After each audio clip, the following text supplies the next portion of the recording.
Good afternoon, everyone. Is it good afternoon, good evening? I don't know what it is. Before we start the session, I need to say a huge thank you to our sponsor of the session, ALCS. Can I get a whoop, whoop?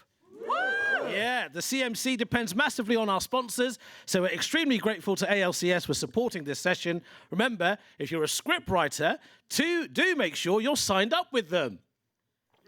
Good, right, okay. Good afternoon, everyone. Welcome to this session. Laugh it up, shake it up. Delighted to be here with you. It's like the last session in this room. I know you've all been at sessions all day, and you're using this as an excuse to fall asleep. And I'm not going to let you do that, because we've got an amazing panel. To make sure everyone's in the room at the same time, what we need to do is, after 3, just shout out your favourite breakfast food. Right? I'll give you a bit of time to think, and I'll count down. 1, 2, 3. Yeah, great. Didn't hear a single one. Okay, good. Right, lovely to see you all. My name is Ishan Akbar. It's my absolute honour to be presenting this panel for you. I'm a stand-up comedian by trade. That's what I do. But my connection to the Children's Media Conference is I have had the great privilege of recently being cast as Mr. Bird in the next series of Pablo, Next Level, which is my 3rd. Thank you. Thank you very much.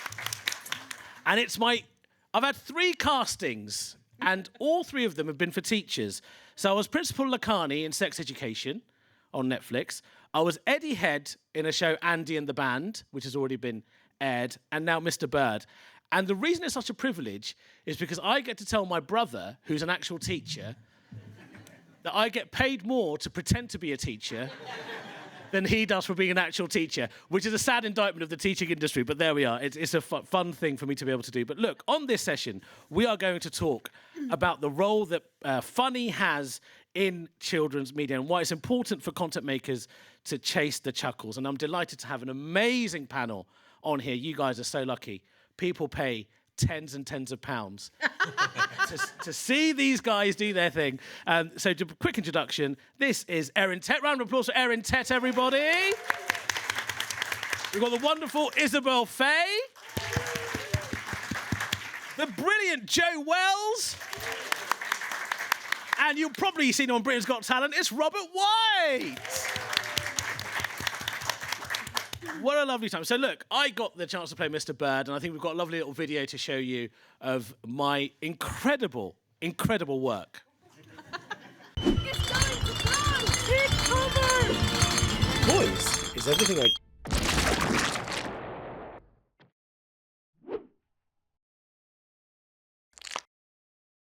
Ben did it. Phone, please. You know the rules. Honestly, you kids can't go a minute without your... We're using this ball. It's a lot lighter and softer than a real shot, so nobody gets hurt. Whoops!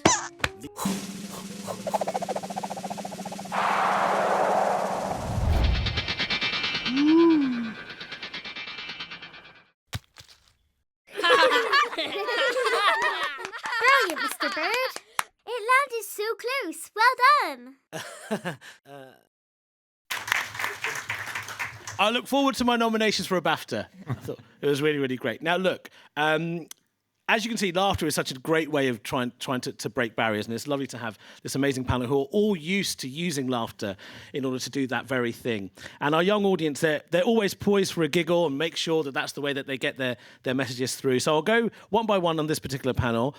Erin first, tell us your involvement kind of either in Pablo or children's media generally, and what you want people to get from your work in this area. Hello, I'm Erin, and I was a writer on this season of Pablo. And I think what's interesting about Pablo as well, and all of the writers that were here, is that Pablo's autistic, and we're all autistic writers as well. So I guess what I was trying to get out of it was showing, which you get to do with this show, is show a lot of the inner turmoil that we have. Yeah. And because we've got so many great characters to play with inside of Pablo, it was like we don't just have to see the outside of somebody, we get to go inside and go, oh, that's happening. Yeah. That's terrifying. So that was, the exciting thing about it. I really enjoyed that particular element as Mr. Bird, as the teacher who wasn't autistic or wasn't neurodiverse, learning through Pablo's character that particular inner turmoil and how he kind of negotiates it. So thank you for that. Isabel, your involvement? I was not in any way involved in Pablo. Cannot wait to see it. I'm very excited. I've written on lots of different things. And what I hope people get from my writing is, all the little amazing, tiny physical gags, sight gags, that kind of thing, that the animation director and the animators put in. I hope that they see those and assume I did that. The animators are amazing. I've found it so fascinating seeing how the animation works. It's been such a brilliant experience. Joe, how about you? I've used the show to sort of settle beefs I've got with teachers when I was at school. So there's quite a lot of the episodes written by me there's sort of like, I guess, a takeaway from them. The comedy that I like a lot is comedy that has a bit of a sort of message and which can encapsulate things. I think like James Acaster talking about the British Museum. Whenever I think about the British Museum, I think of James Acaster talking about it. So I sort of want to put ideas into the comedy. Whenever I think about the British Museum, I think about all the stuff they stole. That's the James. Too much? Okay, too much. Robert, how about you? I'm a writer on Pablo, and I wrote the joke with the ball. The one that you laughed at. The one, and the art didn't do any improvement. Head writer didn't do anything, didn't change it at all. That is exactly what I wrote, and you all laughed. Praise me. Okay, well, Robert, we'll stay with you because you kind of alluded to I've done my one thing now. Yeah, you've done it now. Yeah, you can leave. So we'll stay with you on this particular thing. Why do you think, because the kind of comedy you do, wonderful, musical, brilliant, funny comedy, sometimes it's quite close to the line, which I really love when I see you in clubs in London. Why do you think comedy is so vital in children's media? Well, I think it's important with us because all of us have got things we've been through, and it's a cliche to say learning and laughing, laughing and learning. But that's what we're doing, really, without having to go, without having to go through the struggles we've been through. And if comedy is tragedy plus time, we can put that into episodes, and instead of, a child learning that they shouldn't dress up their large cuddly panda toy in their own clothes and chuck it out the window, so when it went past their parents having dinner, they thought they'd committed suicide. Or instead of a child learning that it isn't a good thing to try and get on the teacher's good side and make friends with them by putting a glass of water on the top of the door, etc. Particularly if it's a very heavy glass. It's about learning and laughing and about finishing this and going to the next person. Yeah. I got the cue. Isabel, what about, why do you think, because in the stuff that you've worked on, Shaun of the Sheep, why do you think comedy is so important in children's media? I think comedy is, it's important in lots of ways. Part of it is that it's a pressure release. I mean, laughter is actually a loss of control. And I often think, children are having to control themselves so much. They go to school, they have to sit still. It's like putting a firework in a jam jar and expecting it to stay in there all day. And, so they're under pressure to be under control a lot of the time. And often when they get home, they go, "Rah," and parents tell them off. So if they can watch something and have that pressure release and laugh, in a way that their parents approve of, that's a really wonderful thing. But it's also a communal experience. If you can share a laugh, I know kids don't have that water cooler moment very much anymore because, of streaming, they're all watching very, very different things, or I think they're all watching Gumball. But there is a kind of communal experience that you can have at home if you're all watching together. I remember the first thing that I found really, really funny was a low. And I didn't know why I was laughing at the Madonna with the big boobies, but my parents were laughing and my brother was laughing, and I found that so powerful, and I loved joining in with that. Such a great communal experience. And I love writing, comedy for family viewing. Yeah. Other families to get that experience, not of the Madonna with the big boobies. Well, they say, laughter's contagious, right? You see one person laughing and then, should we try it now? Okay, just two people, right, okay. I thought it'd work, it didn't. It didn't travel at all. Erin, how about you? I think my idea that I came up with was that I think there's lots of different ways to package things. So like comedy is just a different way to package things. And comedy seems to like, it's more of a guttural reaction. So it seems to bypass like the brain and your emotions. And then you're just more like hit in the core with it. Yes. So you don't really have time to think about it. Yes. You can't like emotionally react to it. It just like, it's the quickest way to get a message across. It's just like punch you in the stomach with something funny. So I think that's probably, you don't think of it apart from like comedians when we watch comedy and then we go like, oh, that's a good joke. But that we never other laugh. People, real people actually get like a proper laughter from it. And I think that's part of the reason why people laugh in inopportune moments. Like, I remember, sadly, my mum passed away 11 years ago. Twice at her funeral, I laughed. And it was at my mum's funeral, but there was no other kind of emotion that could capture that thing. So it's amazing. And for me, as a comedian, the kind of comedy I do has got nothing to do with children or children's media. Sometimes I get in trouble for the jokes that I say. But what has been really, really amazing doing this is seeing the power of laughter through kind of the mistakes that Mr. Bird makes, through the world that Pablo is negotiating. I myself, as someone who isn't neurodiverse or certainly haven't been diagnosed with any kind of neurodiversity, exploring this world has been a really amazing thing through that laughter, because I got to laugh at something that otherwise would have been quite difficult for me to comprehend. So that's been a really amazing thing. So on that point of neurodiversity, Erin, you alluded to this a bit earlier, that we are joined on a panel of autistic writers. Joe, I'll come to you first. What have you found has been kind of the benefit of being someone with that lived experience writing on a show like this?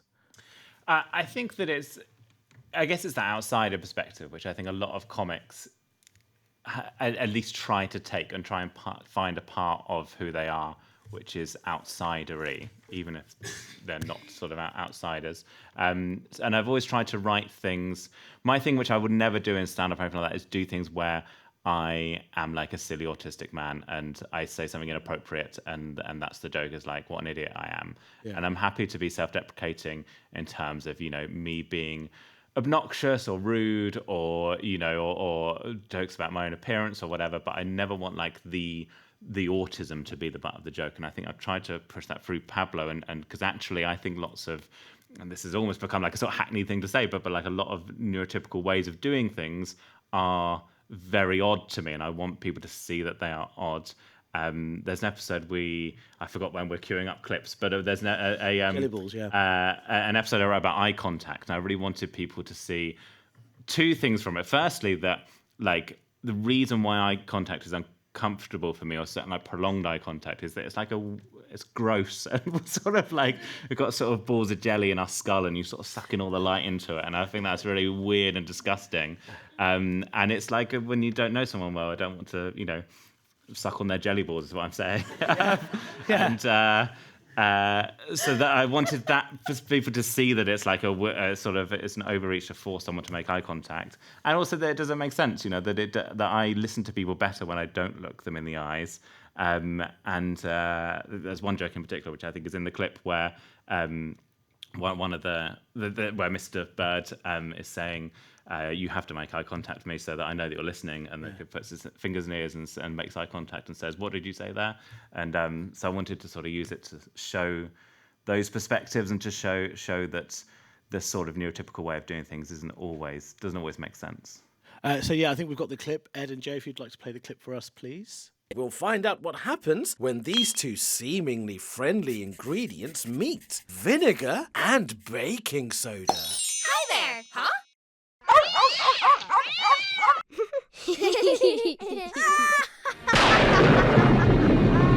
Owen! All eyes on me, please. Is that a rule? That sounded like a rule. It's a rule. Stop, Pablo! All that's looking at jelly eyeballs is freaking Mouse out. It's not jelly, it's the uvea, a vascular layer that allows light. All eyes on me. Watch carefully now. We're ready for the fun bit.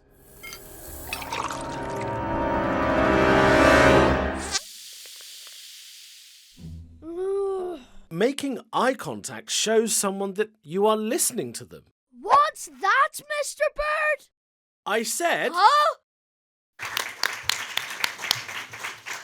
I love that. That's like an extract for the animators where I think in the scripts, Mr. Bird is wearing, because he gets covered in the goo, is wearing clothes from Lost Property. But I love that he's chosen to put the hat on, which he didn't to do. Mr. Bird, he's so kooky, isn't he? What a kooky guy.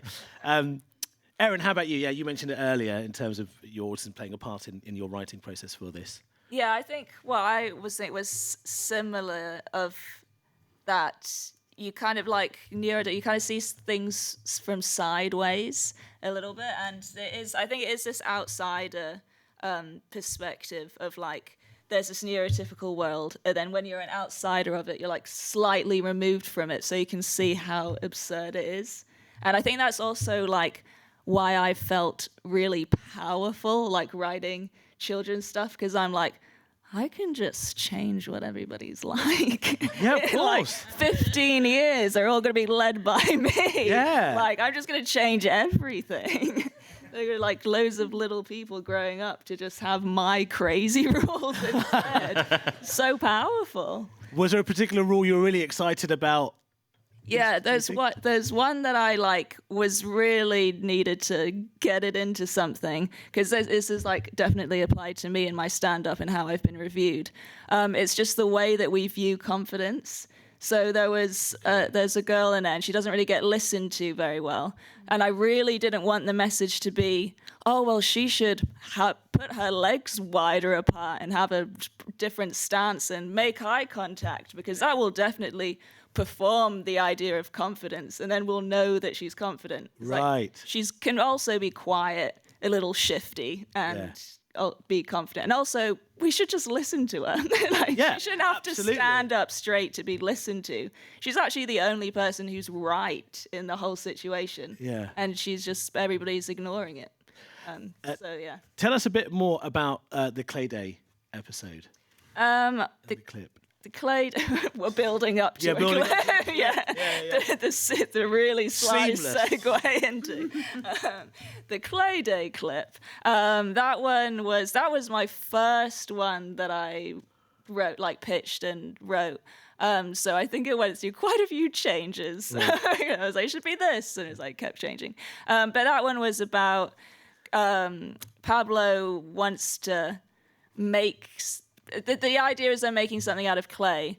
Pablo doesn't want to touch the clay because it looks gross. It's like wet and also dry at the same time. Yeah. Crazy. So It's a weird texture, right? It's insane. Yeah. We should not be okay with this. Very much based on me refusing to finger paint when I was a child. It's like, obviously, why would I touch that? But then also at the same time, like, I do really, like, he does really want to make a pot out of clay. It's like having two things that seem to contradict each other, but also are playing out at the same time. Because at one point, Mr. Bird, seemingly thinking that he's being sympathetic to the situation, is like, oh, you don't have to touch, you can make it out of something else. And Pablo's like, what the hell is this old man? I'm just building up to it. And like, I do want to do that. Well, let's have a look at the clip. This is currently in animatic form. We're still working through that in the process because Pablo's going to come out next year. So let's have a look at the animatic. Soft, mouldable, malleable, marvellous clay. And today we want pots. Shiny. Home sweet home. Ooh. I'm gonna make mine look like a rocket. No, an elephant. No, an incredible flying elephant rocket.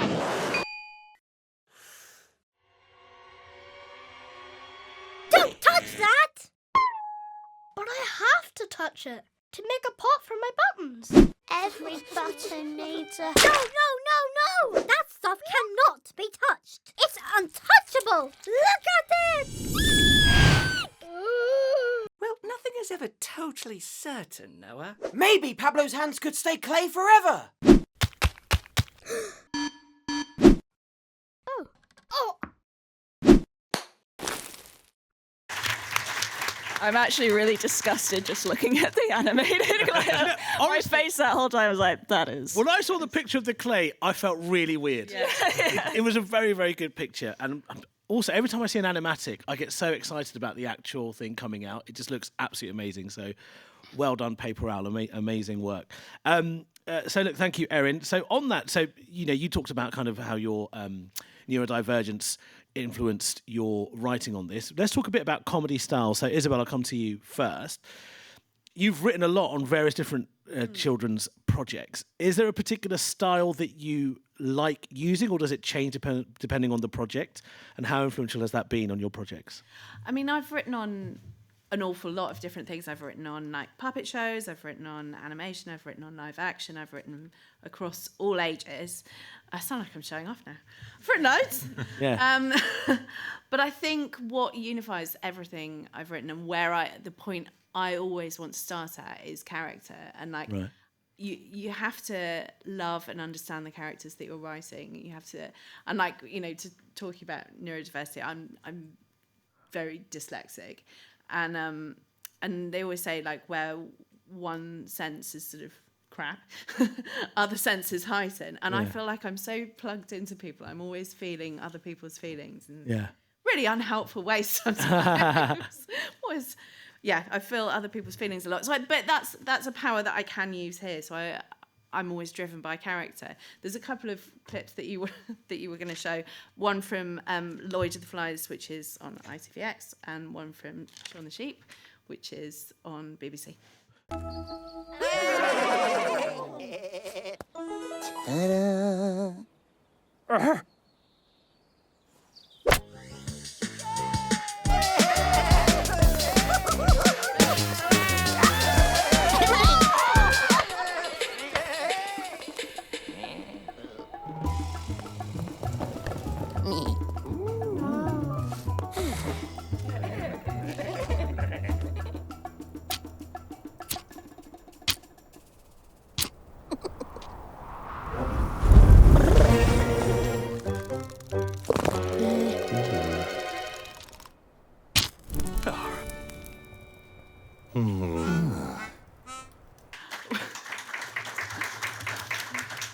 That one was largely me taking the piss out of how I have been glamping in the past.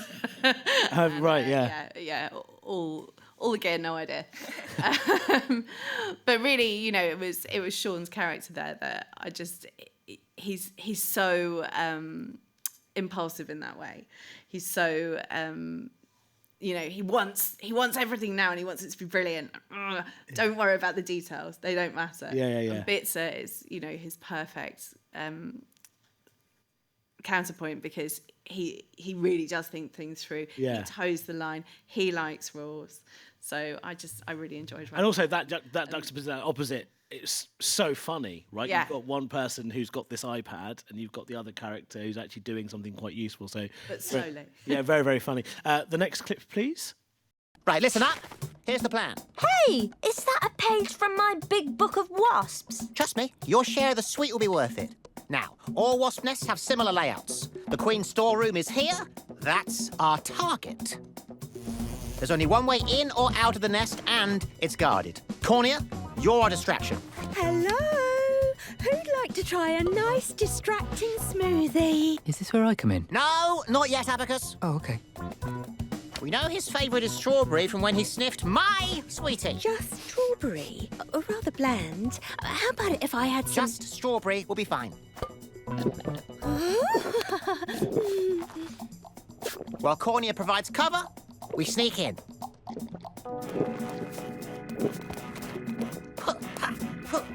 Once inside, PB will be our decoy. Yes! I'm a waspy wasp.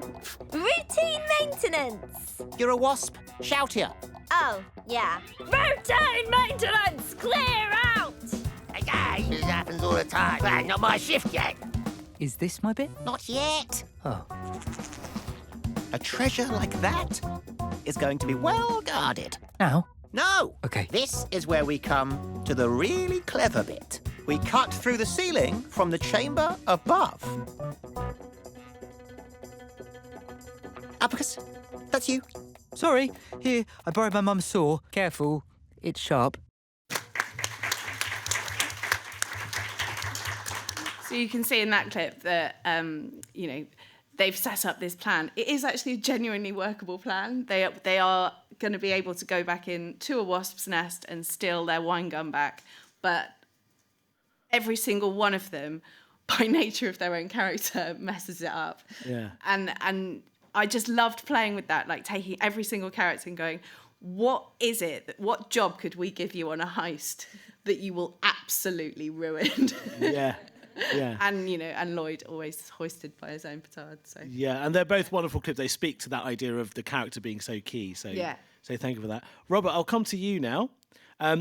Having worked with you many times on stage at Top Secret Comedy Club and seeing the kind of things you do and how great you are with audiences as well, how different have you found that comedy style to then writing, and what kind of stuff have you enjoyed writing for Pablo?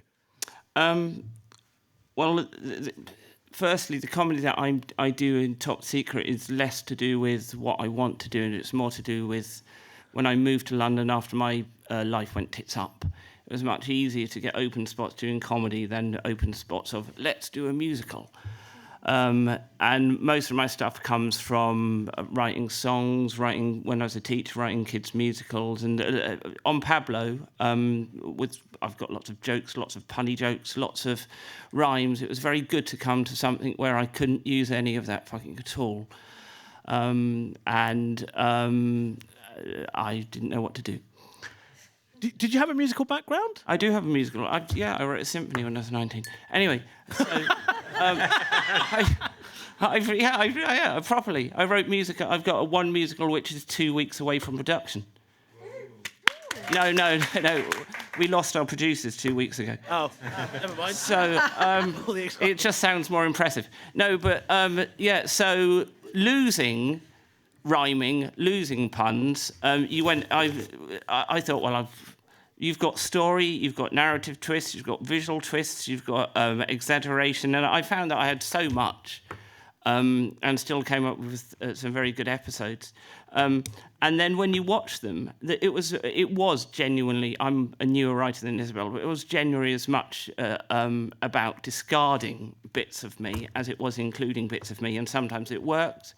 Sometimes it didn't work. You look at it and you go, well, that's totally different from what I've written. And then you go, but a tune isn't anything like sheet music. But without sheet music and dots, you wouldn't have a tune. And can someone put that quote on Google? And attribute it to me. So things like the tossing of the ball worked, whereas when I wrote a really complicated Edmund Blackadder sort of like spiel about the complicated rules of throwing a ball, it was turned into sort of like visual images, and I thought, well, that's much better. But eventually, the thread of the story, which is about when I was young and a teacher, what the teacher said, only throw the ball when you hear the words throw the ball. And then when she was turned around, another kid said throw the ball. So I threw the ball. And she thought I deliberately thrown the ball at her because it did hit her on the head. But the idea that someone who always otherwise was very bad at PE would just for one miraculous second. So with all these sort of like learning and with the episode as it came to eventually with changes and with a lot of my writing included, we came and got the essence of the story. Unfortunately, in a press screening, they didn't like it, and Pixar took out the queer representation and the Mexican characters, and that joke didn't work. I laughed. Did you? I enjoyed it. Do you know what I'm referring to? Yeah, I do. Are you the one other person that's listened to like Commode and Mayers? Yeah, no, I enjoyed that. Before we show the clip, just quickly, I just want to pick up on something you said about discarding parts of you and including parts of you. I thought that was very interesting. Did you find that difficult to do? Well, I think this is the thing, isn't it? When you start off doing comedy and when you start off doing writing, you think, well, this is how it has to be. It has to be like this. I've got to do it like this. Yeah. And then someone goes, well, there's this corporate gig for 2,000. Yes. And I go, well, I'm going to stand the wrong way with no microphone if you want me to. Yeah. And that's you can't be precious about things. Yeah. You know, you're told to do it. And also, I'm very conscious that the people I'm working with are better than me. So... Oh, thank you. If I finish my sentence... within the writing team. Yeah, okay, fine. Noted. So, you bow to those people who know. Yeah. Let's have a look at the clip. Some people are good at PE. Some people are good at PE. And some people are, PE is always a worry. Knees bent, stand at the back of the circle facing the side. Wait, where's the back of the side of the circle? I thought they were round. Not so fast. Straighten your dominant leg, ready to throw up. We can't listen when we're worried. And if we can't listen, we don't know what to do. And if we don't know what to do, then we look like we don't know what to do. And then we don't know what's going to happen, and... catastrophe! Okay, who's next? Hey, Mr. Bird, he took my turn. Sorry.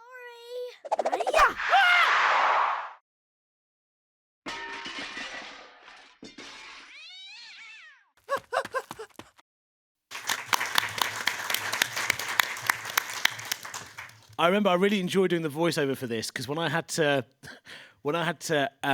do the voice of being kind of out of breath, I literally just walked up one flight of stairs.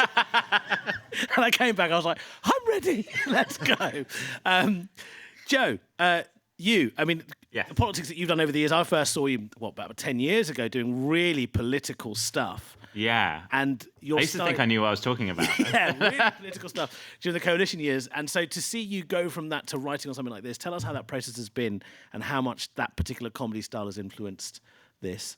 Well, yeah. So I used to do very sort of forthright political stuff, and I think actually I discovered that I was autistic as an adult, but they wanted to diagnose me as a child.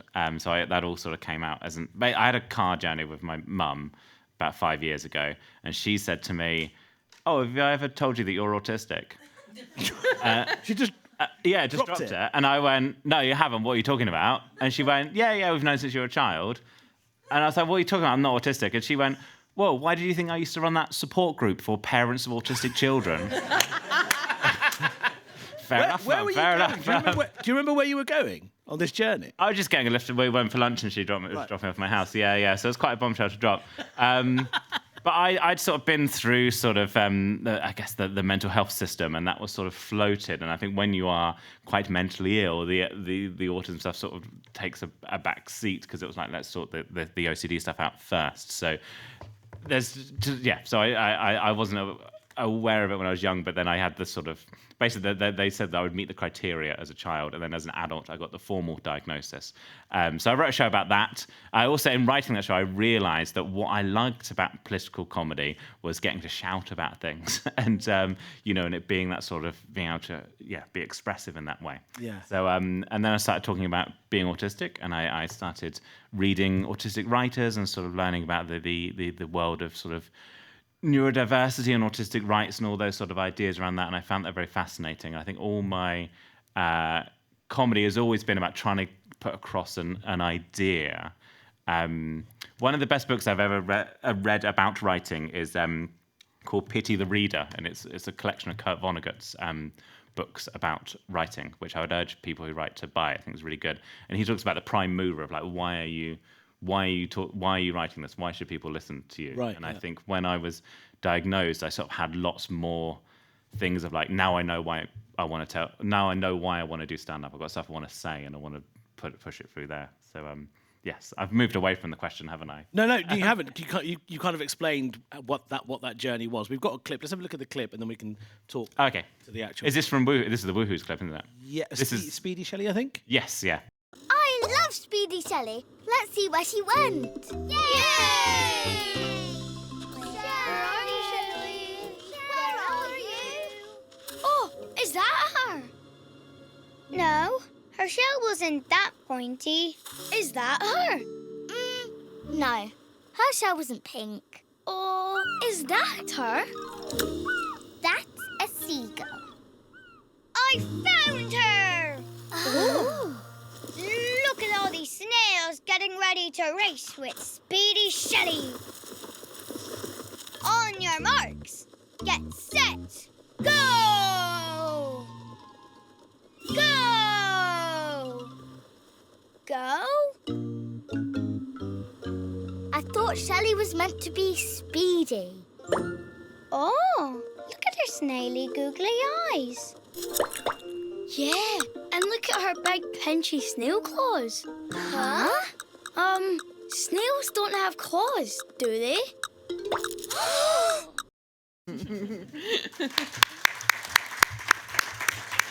So I think jokes that I think in a weird way are quite autistic in the way that I'm writing it, because I think, and I know that the stuff around systemizing and emphasizing is some of that has been debunked, but I think that idea of like, you know, very stereotypically, I would line up my toys as a child, right? I had mini boglins, and I would line them up, and I would put them in different categories and things like that.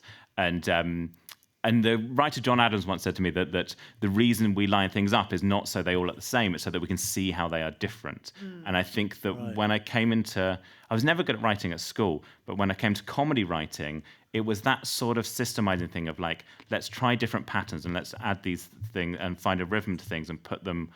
It worked in quite a systemizing way. And the way I'd been taught to write at school was like, oh, we all have this sort of writer's spirit that we let out, and it's all sort of very, very from the heart. And comedy writing allowed me to write in a way that was systemizing and finding patterns. And so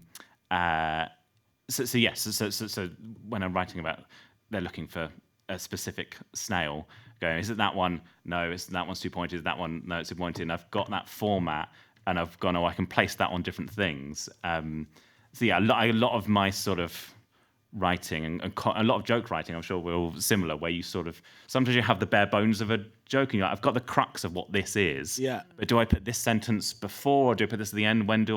How do I make it punch most? And that sort of like quite mechanical way of writing, I think is, you know, obviously non-autistic people can also do that writing, but I think is quite systemizing and, you know, and can be quite an autistic way of writing. I've always felt that like writing a joke is a bit like algebra.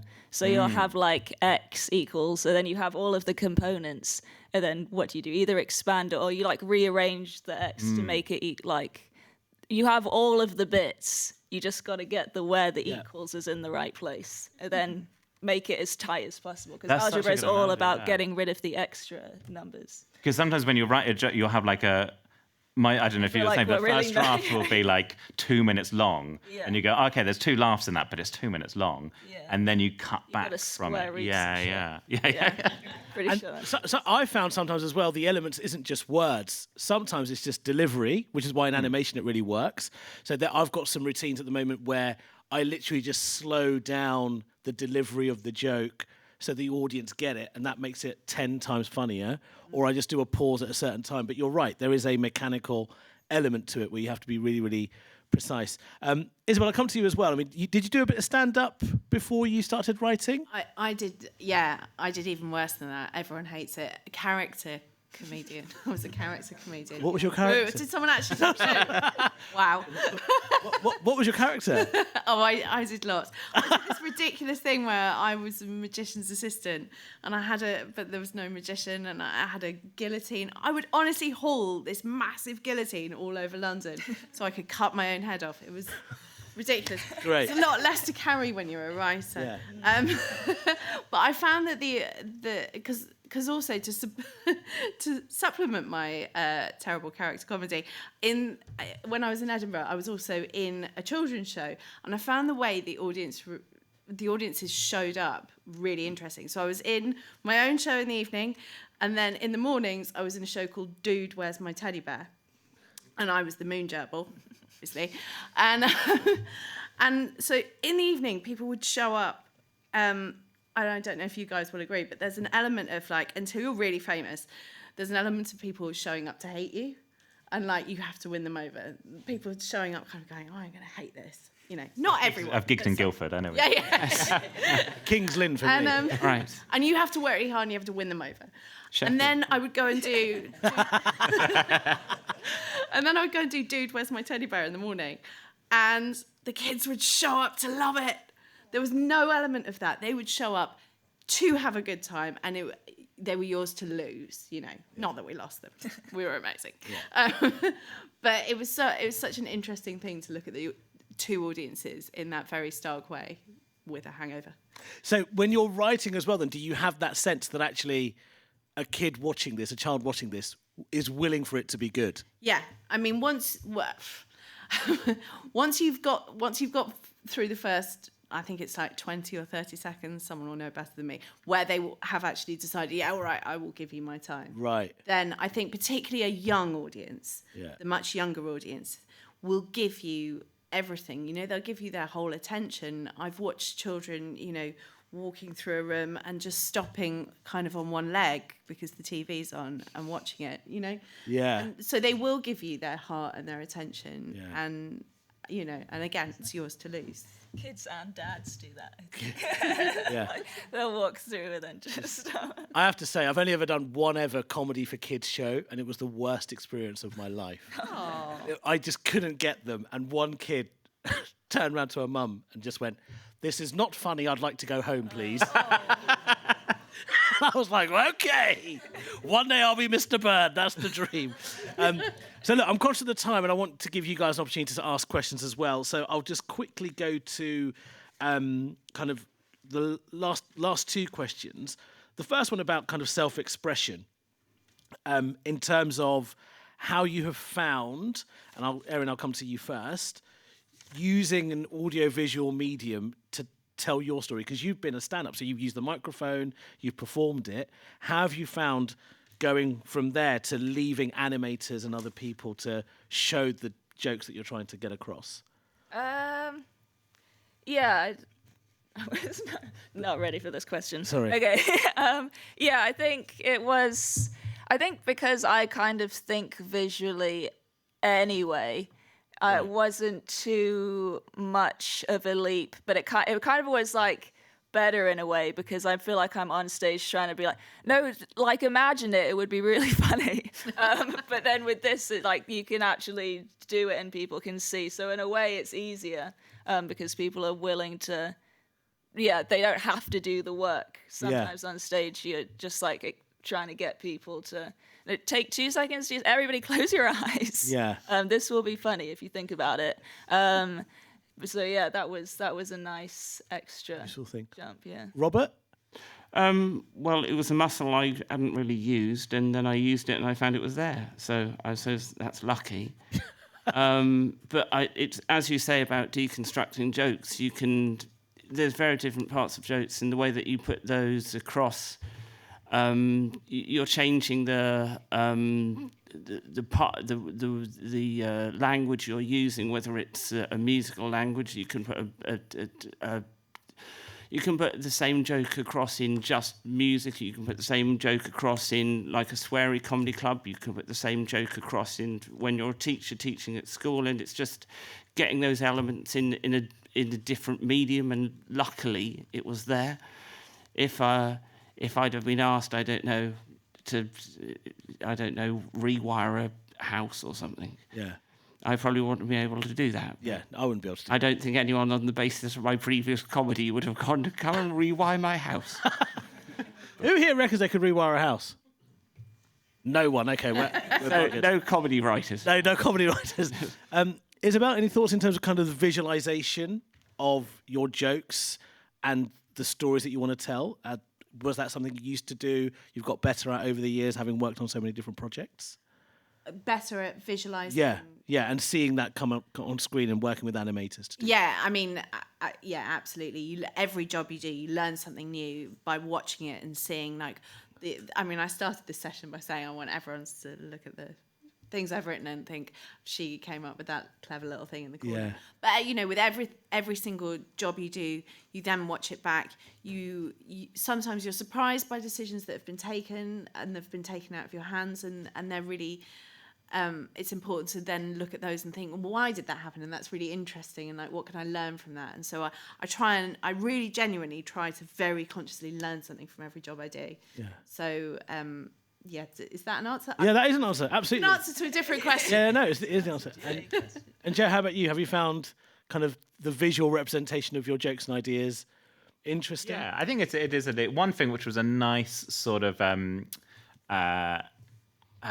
bridge from stand-up to kids writing was doing comedy club for kids as well, which I've had a worse tackle where a child put their hand up and went, "Excuse me, are you going to tell a joke?" I still wake up sometimes, but generally most of the time those shows are fun, and they were sort of a bridge to just making everything you do bigger and more sort of like, because a lot of it's about the sort of rhythm of jokes as well. Yeah, great. Now the fun, and you alluded to this just now, Joe. Thank you for saying that. In terms of just getting heckled by the kids in a comedy club, when you're a stand-up, you get very immediate feedback on your jokes. People either laugh or they don't, as we have seen this afternoon. You laughed at some, you didn't laugh at others. And you get a sense of, right, okay, and as you get more experienced, you're able to change tack or do something different. How have you found, and Robert, I'll come to you first, how have you found the process of getting feedback from somebody else in quite a distant way when you've come up with an idea or visualised it, and how have you negotiated that process?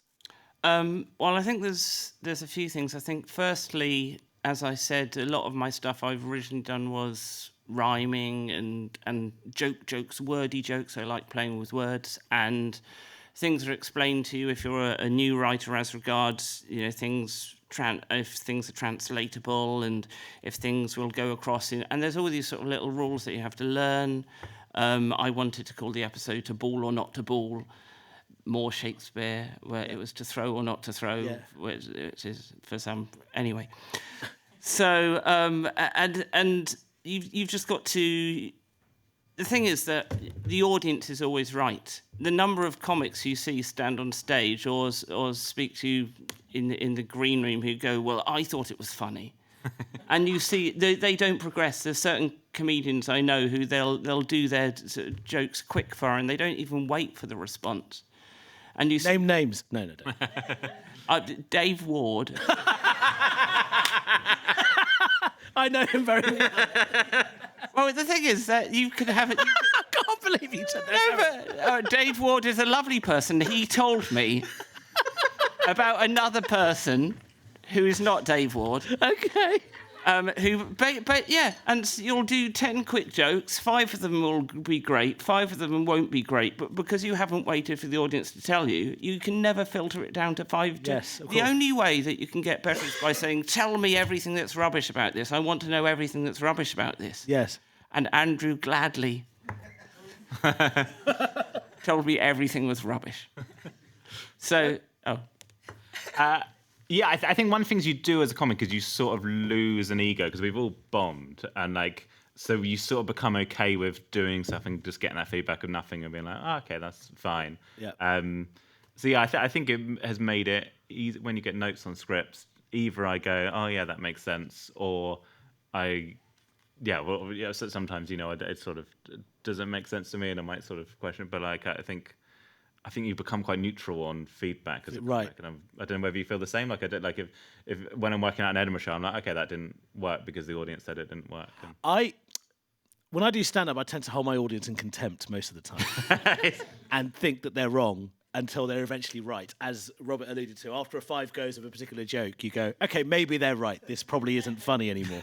But it takes a long time. I've been very stubborn over the years in terms of it. But in terms of I think often that's that sometimes you have, I think it's a different way I know the concept of that works, but I'm delivering it in a way that people aren't understanding. Yeah. Not. So you sort of in its current form, it doesn't work. You're consciously learning each time. Yes. It's not as if each time... There's a difference between standing on stage and every time being deluded. Yes. Then standing on stage and going, "Oh, the first time didn't work. Oh, the second time didn't work. No, the third time didn't work. Fourth time, fifth time, yeah." So, exactly, no words. Biggest laugh. Just yeah. I mean, I have to say the feedback that Gronya's right here were absolutely amazing. The team were absolutely brilliant in terms of giving the feedback to the voices that I was doing and what I was saying. And because I trusted you and you were so great at it, I was able to just change. I had no ego about that at all. And so thank you for being so... Round of applause for Gronya McGuinness, everybody. She's so great. She's going into the chair now. She hates that I've done that. Isabel, how about you in terms of the process of feedback, having written on so many successful shows? What's been your kind of relationship with getting feedback from people? Good notes are amazing. God, I love good notes because they... What's a good note? Oh, well, a good note is something that makes it better. Yeah. And like, yeah, I admit sometimes you have to see that it will make it better. You have to drop your ego, drop your, kill your darling, all of those things to see that the note will make it better. I love getting good notes though because they make you look better as a writer. So why would you not want that? But there are such things as bad notes as well, which are unhelpful. How do you deal with the bad notes? Well, at the end of the day, you've been hired to do a job and you need to deliver what they're asking for. So you just have to do it. By a bad note, though, I think I mean I don't like this and I'm not offering you any help or solutions. Right. I'm not going to... You're going to have to guess what I want. Yeah. That's a bad note. Yeah, fair. So a negative note is not a bad note. Right. But an incoherent note, a bit like what I'm saying now, is a bad note. Yeah. Erin, how about you? I think I was fine. Yeah, it was like, because it was a newer experience for me, I was like quite happy to get the notes back. On the next season, I'm going to be a nightmare. Yeah. You're not telling me what to do at all. So we'll see. We'll see. But yeah, I think getting the notes, it was like definitely, and I think everybody was quite happy to be like, if you want to push back on that, you can as well. So that was like, we did have agents. There was like, if you know that this needs to be in it, then that makes sense. Yeah. So we could do that kind of thing as well. So that was good. I was just going to add though, I've now been on the other side of that process, because I'm pretty dyslexic, so I have been offered a couple of head writing jobs and I haven't had the confidence to take them. So what Kyle did for me, and also Karina Stanford-Smith and Simon Godfrey, but also Andrew Emerson, they let me shadow head writes on the Woohoos, which was a really awesome process where I could see whether or not I could actually really do this. And I got to see absolutely every single part. I got to see, I think I followed one of your scripts, but I got to see all the notes process, how we were filtering notes from Carl, like what it is he wanted and why, and applying that all the way through. Yeah. And that actually opened my eyes to a lot of things. It was great. And if anyone wants to shadow, go to Kyle. He'll say yes. I've dropped you in it now. Well, on that, it's a lovely segue, because before we get to the questions, we've got an audience full of potential employers and producers. So now's a good opportunity for you guys to do like a little pitch to them as to anything in particular in children's media that you'd love to get made and do. And I'll open this to anyone who wants to go first. It's your floor. 1 minute, 2 minute pitch before we get to the questions. Who wants to go first? Erin, you can go first. Going first. Yes. Hi guys. I really love it. I think I've really enjoyed this animation world. Again, because I think visually, and I think everything has minds, so this is how I live my life, is like, I'd speak to this glass of water, and then everything's kind of like interacting with each other. So I really have enjoyed that with Pablo, because there's a lot of objects and a lot of characters in his mind, and that's been really interesting. And I believe the phrase is Bridge Plus, as yeah, that would be the age range that I'm interested in. Right. Right. I've just learned it. I'm just saying the good words. That kind of world building. But I've really, really enjoyed that, and I think it kind of has fit with my comedy style as well, because I'm kind of like, a lot of people describe my comedy as like, is that a thought that you had at 4 a.m.? The answer is yes.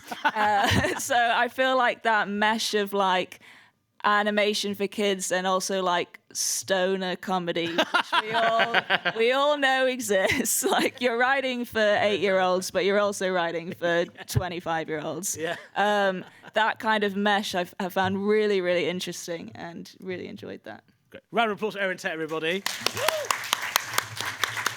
Isabel? Anything particular that you'd like to shout out about, that you'd like to work on? Yeah, currently writing my first feature. I'd like another one, please. Thank you. Okay. Round of applause for everybody. Joe? I have always wanted to see something set in a special school, and I used to work in special schools, and I thought they were just wonderful, fun, and fun communities, and you never see that on TV. You never see special schools on TV. Yeah, great. Joe Wells, everybody. Robert? Anything LGBT or autistic or dyslexic or Welsh or musical or to do with addiction or prison or homelessness or George Gershwin. And if anyone wants to produce a musical that's going to become bigger than Matilda, see me after the show, and if you don't, you've missed out. Anything to do with musical songs, lyrics, poetry, and stories, apparently. I am dyslexic. And that's put me off. And I've written a book of everything lyrics I've ever written and my life story, which is actually a TV, so people want to put it on TV. But if none of that happens, the book is there, so hopefully that will be rediscovered in 300 years' time after I'm dead. So that's something to look forward to. Round of applause for Robert White, everybody. And from my own perspective, I mean, I've thoroughly enjoyed doing the voiceover on Mr. Bird. I love to do more voiceover stuff. But in terms of creating more work around children's media in particular, I'm writing a musical at the moment about the 1775 Battle of Plassey, which is the first time the British East India Company took over a part of India. So really great children's stuff there. But what I meant is I'd love to be able to talk about colonial history for children, because we don't do that enough. No one here learns about colonialism, and I think it's a very important part of explaining why Britain is so diverse, so wonderfully diverse. Well, there's the Jungle Book. Say again? Is there a what? Is there a what? The Jungle Book. Not quite that. But yeah, so something like that I'd love to work with you on. So if it's something you're interested in, please come and have a chat. So look, let's go to questions. We only got about 5 minutes for questions, I think. So if you've got a question, please raise your hand. We've got a question right at the front here. There's a microphone coming. So if there's a particular person you'd like to direct it to, just say their name, please. Thanks. Hi, this is going to be quick fire because it's kind of everybody. So I'm Chella Quint. From Period Positive, which I accidentally specified in by mistake while just doing normal comedy like about a decade ago. Right. Didn't get my autism diagnosis till a few years after that, but it all made sense in hindsight. Yeah. So now I'm in this universe where I get a lot of work around periods and menstrual literacy, which is wonderful and I love it. But my PhD is about to finish and I want to jump back into where I was, but you can't do that because where you are has moved forward. So this is the greatest opportunity ever to talk to lots of other ADHD, dyslexic, dyspraxic folks and queer folks, and I'm not Welsh, sorry, but everybody else has got me covered. And I'm from a colony, so you're my people, which I literally just said on Instagram at the start. Could I get a quick fire? Did you get any accommodations like Isabel talked about, like getting to shadow? Did you ask for any? Did you feel it was weird, post-diagnosis, if you didn't know growing up? Is there, what can I expect? You got any quick tips for me? If not, can we all be friends later and you tell me later? But anyway, the short version is advice appreciated, and thanks for kind of being out there and being on a panel and kind of leading the way. So cheers. Who would like to take this question first? Anyone wanting to? Yeah, Isabel, go ahead. So the advice I'd give you is to get an access rider. Does anyone know about access riders? Yeah, so it's a document you can make. There is an amazing, yeah, you write it down. There's a website called, an organisation called We Are Unlimited. They can help you to create an access rider. So literally all it is a list of demands. I send one, my agent sends one before I do every job, and it says, these are the things I find hard. These are the things that you can do to make it easier. let's do that. Right. And it's so simple and so easy, and it takes away any of that like awkward, oh, sorry, can you just, oh, I can't, you've already said it before you've even started. So that would be my advice. Any other burning bits of advice you want to give? No?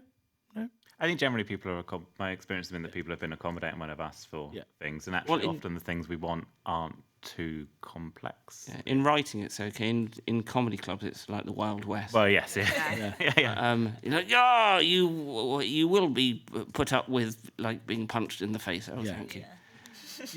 Generally people are accommodating. I'm hearing impaired in both ears. I turned hearing impaired when I was 24 years old. And when I started doing panel shows on TV, I would just say to people, I hear better on my right-hand side.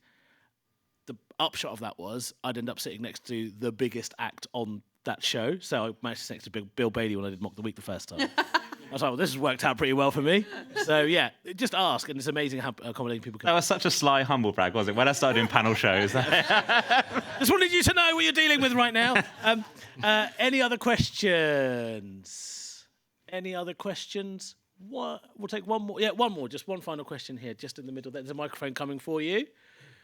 Great panel, thanks, folks. Isabel, you mentioned something about the common shared experience of laughing with your family at hello and stuff like that. I saw something on social media the other day that sort of theorised about the death of monoculture, which was a new term on me, and that being tied to the growth of TikTok, apparently quite specifically. As comedians, do you actually think that the so-called death of a monoculture matters to comedy, or do you think it's okay and it will survive perfectly well without having commonalities to laugh at? That is a great question. I'll go first with this. The one thing I really commend the internet for is it's democratized comedy in the sense that you find your audience. And I don't know about children's media, I think children's media has been pretty good over the last few years, but certainly BBC Comedy, for example, commissioning has fallen by about 70% over the last 6 years. But what has happened is comedians are able to find their people online and are touring, having never done television before. And I think that can only be a good thing, because comedy, particularly in the UK in the 80s, started as an alternative movement against the mainstream. And over the last 10, 15 years, it's become quite mainstream. And some comedians are also political voices, which I have my own personal opinions about. But I think, to your question, I think the internet is in many ways valuable for comedians. Certainly for me, I'm now trying to work out what my audience is online, because it seems to be the place people go. Any further additions, Erin? I think a lot of things about this question, because I think that everything kind of has become mush, and without having a clearer mainstream culture, it's harder to push back on it, and that's why we've arrived in this area of mush. Instead of, you would go like punk, then we would rotate, but now it's more mushy, so it's harder to push back on it, so you don't get the clearer, this is my alternative. I'm more alternative in my comedy, so I feel like we don't get to anything to push up against as much, and it's harder to beat the algorithm, because going with the algorithm is, I typed into ChatGPT the other day, how do you make a good reel for the algorithm? And it was like, the algorithm doesn't know what comedy is. So you can't try and do it that's why a lot of the reels are like, the punchline comes and then the rest of the video. Because if you tried to post something how you would say a joke, people are not interested in setups. So it doesn't understand what comedy is. So I find it to be a very strange time for that kind of thing, and harder to push up against and create interesting work, which also gets a spotlight on it. Great observation. Anyone else want to add anything on that? No? Well, in that case, we'll close the panel. Round of applause for a wonderful panellist, everybody. Thank you so much. And before I go, I have to say a big thank you to ALCS for sponsoring the session.